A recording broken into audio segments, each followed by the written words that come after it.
This is Exquisite Gamer's review of Mighty No. 9. Being a Mega Man fan, I was really looking forward to playing and reviewing this game. It made over $4 million from Kickstarter, not to mention it was coming from longtime Mega Man producer Keiji Inafune and his new development team. With all the hype surrounding the game, it was hard not to get pumped for it.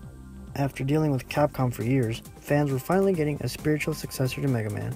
Unfortunately, the game was a letdown and only did what Capcom has been doing for years, disappointing fans. Mighty No. 9 follows Beck, the robot who's on a mission to stop all the other robots that have gone haywire and are attacking everything in their path. This includes the other Mighty No. robots like Beck. The stages are basically the same. You platform and fight your way through them to reach the boss at the end. Simple, right? You would think so, but that's not the case. Most of the stages have instant kill traps littered throughout that make it very annoying to navigate, especially since your biggest asset is your dash. Fighting an enemy goes like this. You shoot them with your buster, and then once they're weak enough, you dash through them so Beck can absorb their energy, or cells as the game calls it. This is a rinse and repeat cycle for every enemy in the game. What's worse is that the game puts you in situations where you have to dodge the instant kill traps while having to shoot and dash through enemies. Most of the time you will die, and if you run out of lives, you have to start the stage from the beginning. Once you manage to make your way through the stage, you fight the boss. As a Mega Man successor, I expected the bosses to be memorable since they are one of the things that make the original so great. Sadly, most of the bosses were bland and fairly easy to deal with.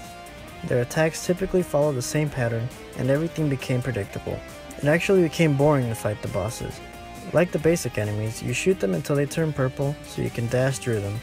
What proved to be annoying at times was if you failed to dash through them, they would regenerate back the chunk of health you had just dealt to them. After you defeat the boss, they come to their senses and you gain a transformation based on their power. A very cool idea in my opinion, and in most cases should be rewarding and make you feel like you've accomplished something. Too bad most of those transformations you get aren't even worth using.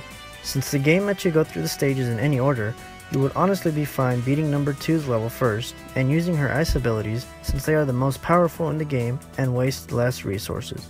It's almost game breaking how good this power is.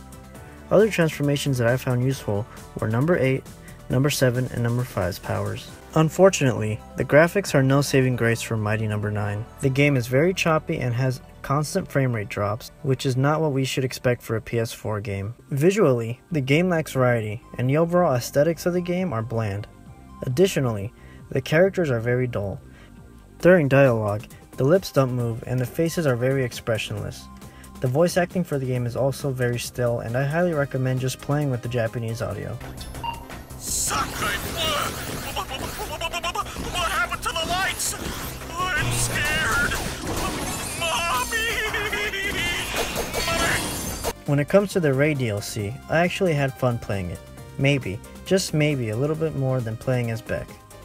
Once you beat Ray, and the fight is extremely easy, you unlock a campaign for her in which you play through the same levels Beck did and fight the same bosses. Just stay on alert. Ray is constantly losing health and you need to beat enemies in order to regenerate.